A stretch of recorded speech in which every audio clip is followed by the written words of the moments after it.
Buenos días, buenas tardes o buenas noches. Te saluda el camarada Parker desde un rincón de la capital alemana donde habemos primavera. Este programa es una plataforma abierta al diálogo para todo aquel que tenga algo que decir. Un lugar sin filtros donde solo hay una regla: ser consecuente. Así que si tienes algo que decir y lo quisieras compartir a través de nuestro programa, ponte en contacto con nosotros escribiendo un email a camaradaparker@gmx.net. Nos encuentras también en Facebook y Twitter como @camaradaparker.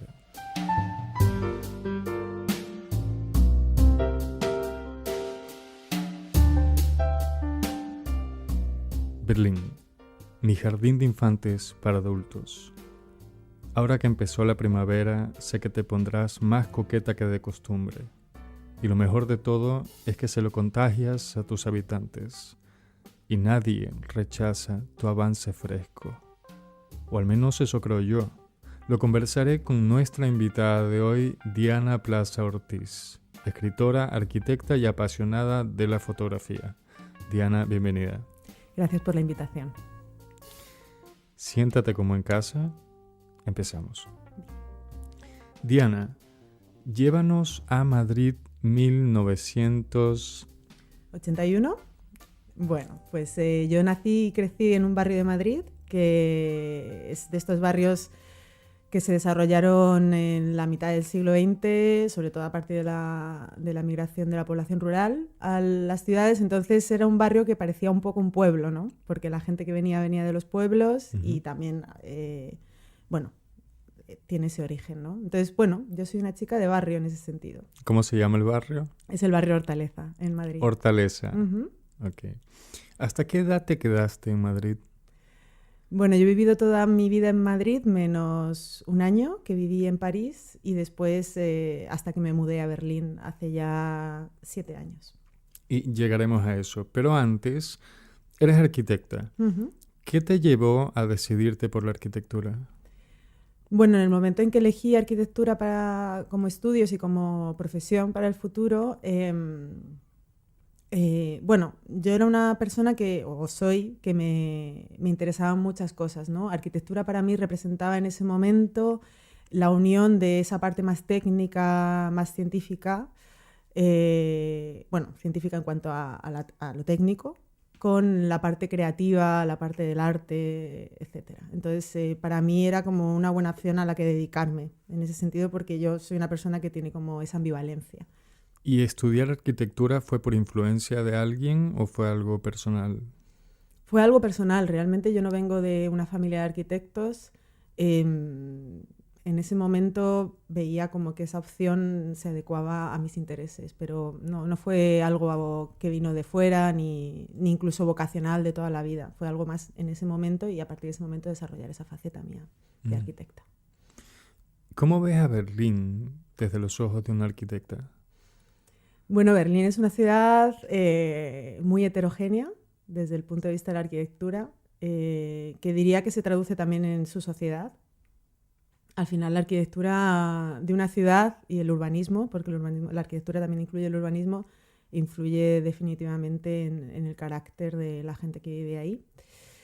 Es muy interesante porque Berlín, por el tema histórico, ¿no? de haber sufrido una guerra, haber sido destruida parcialmente, y después toda la parte de la construcción del muro, que supone una frontera, que a nivel urbano y arquitectónico es muy interesante también. Entonces, eso también ha dado lugar a que Berlín tenga edificios dentro de la arquitectura del siglo XX muy importantes y bueno, que sin duda merece la pena conocer, ¿no? Y muy feos también, ¿no? Bueno, eso para la gente, para la audiencia que nunca ha estado en Berlín, por el muro hubo parte soviética y hubo parte de aliados, y la parte soviética lógicamente tenía edificios poco vistosos. Es un poco más profundo el tema. Únicamente les estoy diciendo que esa era una de las diferencias entre vivir en el este y el oeste, y se nota incluso hoy en día, porque ves esos edificios que eran del oeste, de la parte soviética, que parecen hechos como legos, porque se ponían uno encima de otro. ¿Entiendes tú más del tema que yo? Ujú. ¿O me vas a decir que te gustan también? Son históricos, sí, pero no me vas a decir que te gustan. Bueno, yo creo que el gusto es una cosa, juzgar las cosas por lo que te gusta o no, que todos lo tenemos. Después hay una forma diferente que no es el gusto, que es apreciar las cosas por su interés, ¿no? Ese tipo de edificios nos dicen mucho de un pensamiento político, de un pensamiento social. Entonces, a mí me parecen muy interesantes. Berlín no sería Berlín si no tuviese esa faceta también, ¿no? Por supuesto, a eso me refería. Estaba hablando únicamente de la parte superficial Ya. estética. No estaba hablando, por eso lo dije antes, que Ujú. históricamente tienen un motivo esos edificios. Únicamente estaba hablando como arquitecta. Bonitos no son los pisos, Ya. tienen historia, que es otra cosa. Ujú. No vamos ni siquiera a discutir eso ahí, porque no te me pongas filosófica con... Ya. Pueden ser bonitos por la historia que tengan, pero arquitectónicamente hablando y estéticamente no son bonitos. O quién sabe, tal vez a ti te gusten. No voy a entrar en discusiones. Sí, bueno, yo creo que más que bonitos o no es lo interesante o lo que te dice de diferentes cosas, ¿no? O sea, para mí arquitectónicamente yo no puedo juzgar las cosas por cómo me guste o no me guste, sino como está hablando de un sistema, está hablando de, de un pensamiento, está hablando de un tipo de sociedad en la que se quiere vivir, ¿no? Es decir, que si tú quieres plantear una sociedad que viva pues muy apegada a la naturaleza, diseñarás de una manera que si quieres vivir en una sociedad que habla de la productividad, que habla del sistema, etcétera, ¿no? Entonces, claro, yo cuando veo un edificio o cuando veo un sistema urbano veo ese tipo de cosas, no me limito solo al gusto, o no tengo mi gusto personal, está claro, todos lo tenemos, pero sin duda es muy interesante. Es que... Bueno, ya lo escucharon, querida audiencia. A Diana tampoco le gustan esos edificios. No, entiendo a lo que te refieres. Una vez más, lo decía desde el punto de vista Sí. estético. Uh-huh. Para la audiencia también, si no han tenido la oportunidad, infórmense un poco sobre la historia de Berlín. De verdad es muy, pero muy interesante y es un drama también enorme del mundo moderno. Increíble lo que pasó a esta ciudad, la pobre. Mm. Seguimos, ya que no llegamos a un acuerdo en cuanto a... No, pero eso es lo bueno de estar aquí. No estamos aquí para Por supuesto. convencernos. Estamos para dar nuestros argumentos, pero no para convencernos. Podemos diferir, Diana. Bueno, seguimos. Listo. Eso en cuanto al tema de arquitectura. Hablemos ahora de tu parte literaria, escritora. ¿Cuándo y cómo nace en ti esa afición por las letras? Bueno, primero yo creo que la parte de escritura nace desde la lectura. O sea, yo siempre, desde niña, he sido muy lectora. Vamos, es muy típica la imagen yo de niña leyendo en la habitación y que no molestar ni a mis padres ni a nadie, ¿no? Y creo que la escritura viene de esa parte lectora. Yo siempre, desde la infancia, yo creo que he escrito.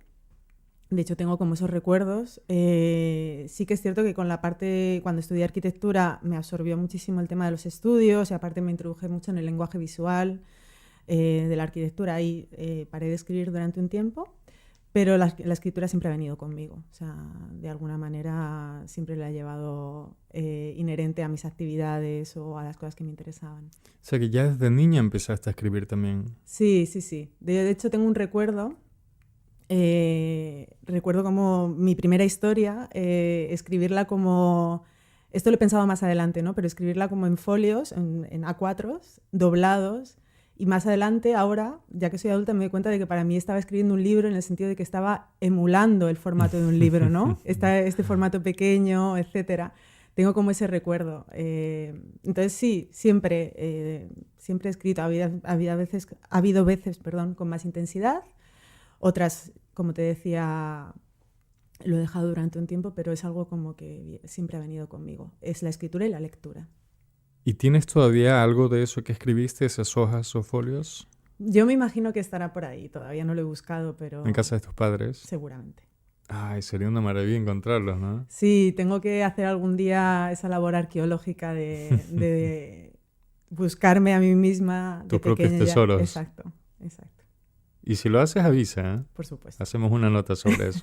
Podría ser hasta una película, quién sabe. Entonces, empiezas a escribir desde niña, cosas para ti. Pero ¿cuándo te decides a empezar a compartir ya de adulta tus escritos? Bueno, yo creo que al final cuando uno escribe tiene una necesidad de comunicar. O sea, escribir para mí por lo menos nace de la necesidad de comunicar pues, ciertos puntos de vista, ciertas historias, etc. Yo hace tiempo tuve un blog, así como un ensayo, hace bastantes años, donde compartía cosas que me interesaban, que me inquietaban, etc. Pero bueno, lo acabé, o sea, esa fase terminó y lo acabé retirando, ¿no? Y sí que es cierto que desde hace como 4 años, a partir de 2015, decidí que para mí era algo que realmente tenía que hacer, era una necesidad que ya llevaba arrastrando desde hace mucho tiempo y era el momento ya de empezar a mostrarlo de manera más profesional, ¿no? ¿Y por qué el 2015? Si me lo permites. Me acuerdo que fue 2015 porque siempre en todas las acciones siempre hay como un punto. O sea, como que las cosas se van cocinando de distintas maneras y hay un punto como en el momento en que se manifiestan, ¿no? Que a lo mejor es una anécdota muchas veces. Entiendo. Entonces, yo sé que es 2015, a pesar de que ahora ya sé que ya llevaba cocinándose más tiempo, pero en 2015 la librería Rayuela, que ya no existe, pero aquí en Berlín, convocó un concurso de microrrelatos. Y yo me acuerdo que lo escribí así como lo vi y lo escribí como en la cocina mientras estaba desayunando. Dije, esto, ¿no? Creo que eran como menos de 200 palabras o algo así, ya no recuerdo. Y bueno, fue ganador, ¿no? Obtuvo un premio y fue como para mí un poco era un concurso muy a pequeña escala, ¿no? Dentro de Berlín, pero para mí fue un poco el detonante de esa cosa que se llevaba cocinando ya tiempo de que quiero mostrar lo que quiero escribir, quiero ir avanzando en ese sentido, ¿no? Entonces, ¿quiere decir que la primera vez que te decides a compartir un escrito tuyo, un microrrelato en este caso, ganas un concurso? Bueno, eso fue hace poco. Yo realmente, como te estaba hablando de mi niñez y de la escritura que siempre ha venido conmigo, ya me había presentado algún concurso literario pues cuando era adolescente, ¿no? En el instituto, etc. Yo en ese momento escribía poemas que, Dios mío, el día que recurra a ellos me moriré de la vergüenza.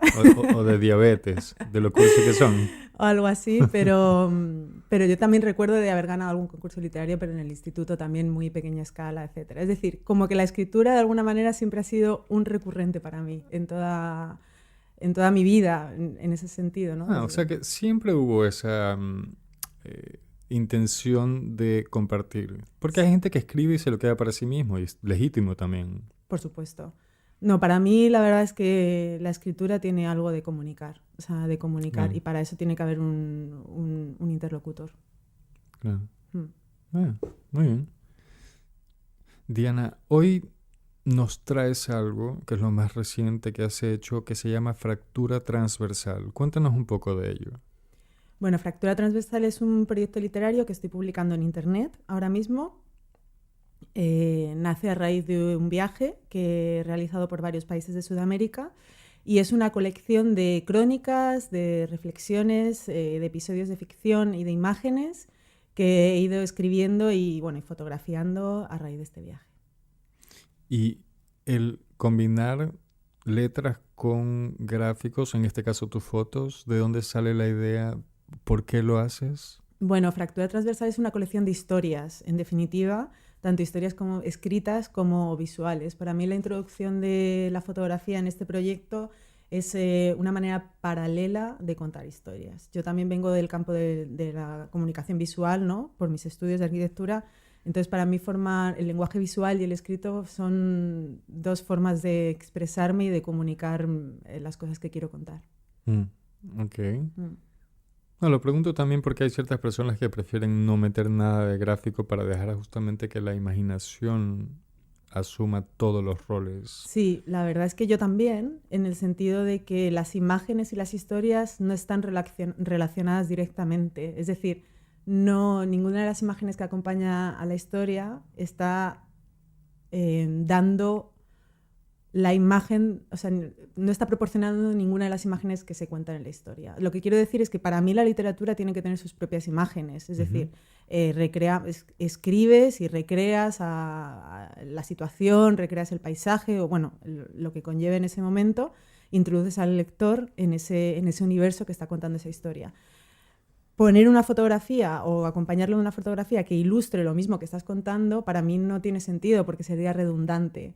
Para mí es una forma, o sea, cada fotografía que acompaña a cada escrito es una forma de enfatizar una sensación o una emoción que tanto la historia como la fotografía proporcionan, pero no de una manera directamente relacionada.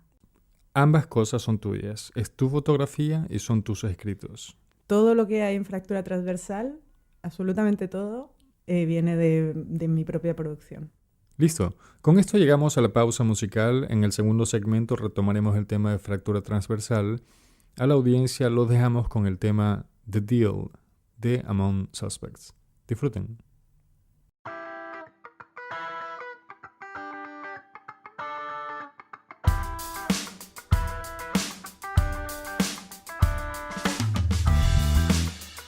If you're lonely just like me,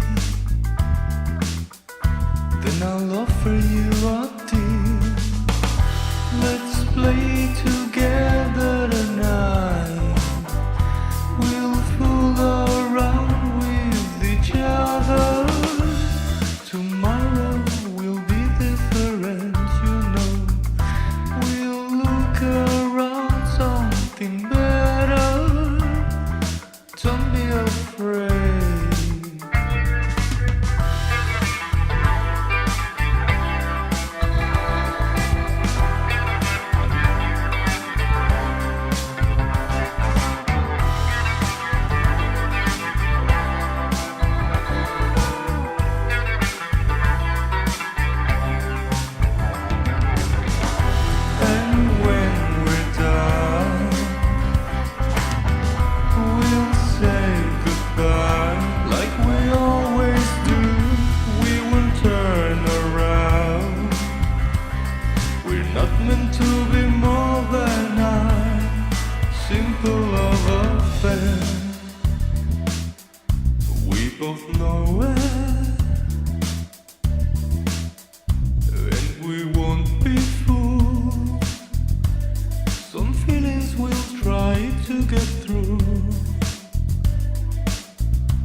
Hemos vuelto de la pausa musical.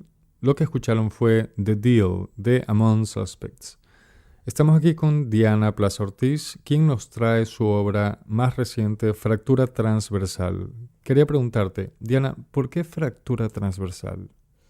Bueno, fractura transversal viene de varias cosas, ¿no? La principal es el concepto de fractura como generador de historias. O sea, las fracturas, cuando algo se rompe por un motivo, tiene un efecto tiene una consecuencia y por ende una historia, ¿no? Las rupturas siempre plantean un punto de inflexión, y en ese punto de inflexión es donde las cosas ocurren, ¿no? Este proyecto parte de una idea principal, que es que todos nos rompemos continuamente. Los frágiles que somos, ¿quieres decir? Exacto. Habla de la fragilidad, de la vulnerabilidad, perdón.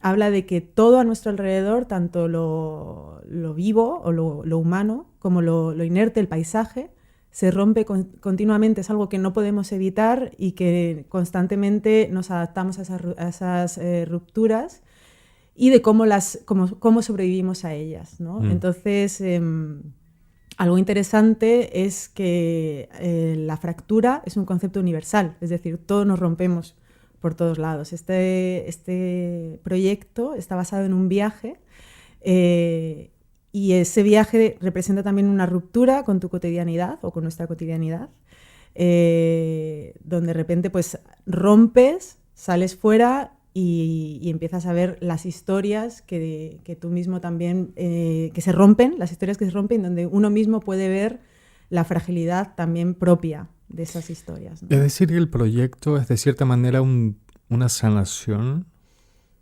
Puede verse así, la verdad. Yo creo que más que hablar de sanar, habla de que todos nos rompemos y a veces basta con saber cómo los demás sobreviven a sus propias fracturas para darte cuenta de cómo tú sobrevives a las tuyas y de cómo forman parte de tu historia, ¿no? Aprendizaje, entonces. Sí, un viaje además por definición es un aprendizaje, por lo menos tal y como yo vivo la cultura del viaje. Entonces sí, habla un poco del aprendizaje, exacto, entre otras cosas. ¿Cómo nace la idea de fractura transversal? Bueno, esto también tiene un poco lo que te hablaba antes, ¿no? Que es algo como que se fue cocinando por varios motivos y después siempre hay un detonante, ¿no? Yo quería viajar, yo tengo vocación viajera desde niña también, casi como la escritura, y quería escribir sobre ese viaje, ¿no? Me interesaba llevar a cabo ese proyecto y quería hacerlo también en Sudamérica porque quería como llegar a las historias de la gente a través del lenguaje, del español. Y el detonante, hablamos antes de los detonantes, el detonante fue que yo me fracturé un pie, bueno, me fracturé un hueso de la pierna y a partir de ahí empecé a conocer muy, muy de cerca a nivel físico, que después se supuso a nivel emocional, lo que significa una fractura. Pero ya no es algo como que uno te arregla el médico, te operan, te ponen clavos o lo que sea, sino que todo lo que significa, ¿no? Todo lo que es la vulnerabilidad, todo lo que es el de repente ver que tienes un punto donde que ya no va a ser nunca como era, ¿no? Entonces todo eso llevó a una reflexión, se unió con este proyecto de viajar y escribir y me pareció que todo encajaba, que realmente al final cuando uno viaja parece que es todo distinto, pero la forma de acercarse a lo distinto es a partir de algo tan universal y tan común como puede ser el hecho de que todo se fractura, ¿no? Tanto los humanos como los paisajes. Y de ahí viene todo. Y decías que lo hiciste en Sudamérica únicamente por el tema de que podías comunicarte en tu lengua, ¿o hay algo más ahí?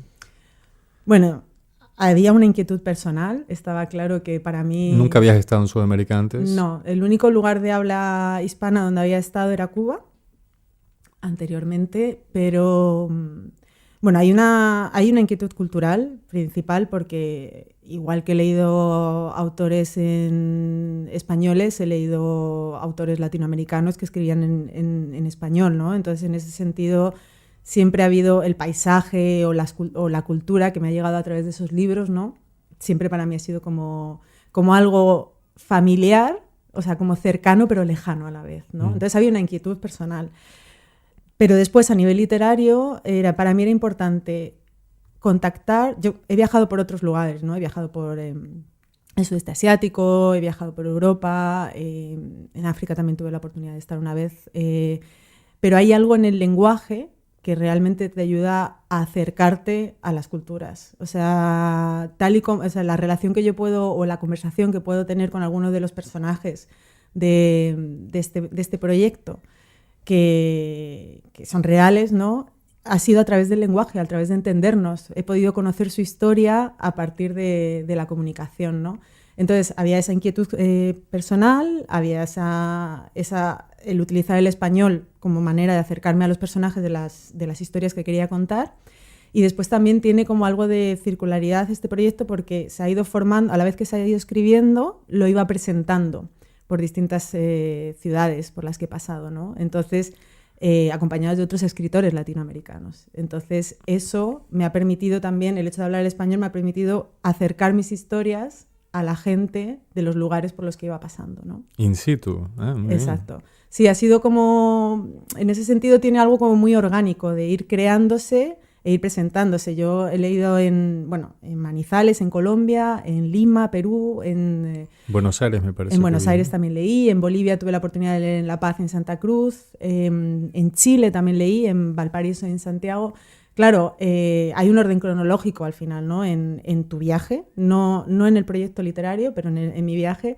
Y claro, yo a lo mejor las historias que leí en Santiago, cuando estaba en Lima, todavía no las había escrito. Uh-huh. Es decir, como que yo no sabía muy bien lo que iba a escribir, nacía todo un poco de lo que iba descubriendo y como que se iba formando poco a poco y a la vez se iba presentando. Y es como de vivir un proyecto literario en presente, básicamente, ¿no? Okay. Por ahí va. Muy bien. ¿Qué hay en cuanto a la realidad y la ficción en Fractura Transversal? Porque también lo pones en la página web. Uh-huh. Sí, y porque sé que te lo han preguntado también. Exacto. Pues, a ver, si la pregunta es si hay ficción en Fractura Transversal, te diría que sí, pero sí que es cierto que la ficción cuando la hay, porque no la hay todo el tiempo, es decir, hay historias que son totalmente apegadas a la realidad, pero la ficción cuando la hay es un salto que yo doy más allá, basada en una situación que de alguna manera ocurrió. Lo que pasa es que hay situaciones en las que yo a lo mejor ya he desarrollado una parte basada en lo que ocurrió, una parte basada una parte ficcionada, ¿no? Entonces, este proyecto, como te decía, no tiene, yo no lo podía haber escrito si no hubiese estado allí. Entonces, por supuesto, hay un componente de realidad totalmente importante, totalmente fundamental. Entonces, ¿hay ficción? Sí. ¿Hay realidad? Muchísima, en un porcentaje mayor que el de la ficción. Yo como autora no puedo no puedo dar como la composición de cada texto, 85% de realidad, 5% de ficción, porque no es un proyecto periodístico, es un proyecto literario. Y hay algo, por ejemplo, que me pasó respecto a este tema, una anécdota precisamente en una lectura en La Paz, que yo me acuerdo que escribí, después de leer uno de los relatos de Fractura, una persona del público enseguida preguntó, ¿pero esto ha ocurrido en realidad? Y me gustó mucho que la respuesta no vino de mí, sino que vino de otra persona que estaba en el público, que dijo, ¿y qué más da? A mí la historia me vale, me gusta como está, ¿no? Y realmente va de eso. Para mí sí que hay algo como autora que es importante, que es la verosimilitud, es decir, como que la propia historia tenga su propia verdad. En ese sentido. Entonces, sí, hay muchísima realidad, hay cierto componente de ficción, pero de eso va, ¿no? Un poco el proyecto, las historias. Y ya también está en manos del lector qué hacer con la historia. Claro, para mí es ideal que el lector elija cómo quiere leerlo. Si quiere leerlo como 100% realidad, adelante. Si quiere leerlo como que todo es un mundo inventado que yo he creado, adelante. Yo no voy a decirle a nadie cómo tiene que leerlo, simplemente se lo presento y ahí ya es una decisión propia del lector.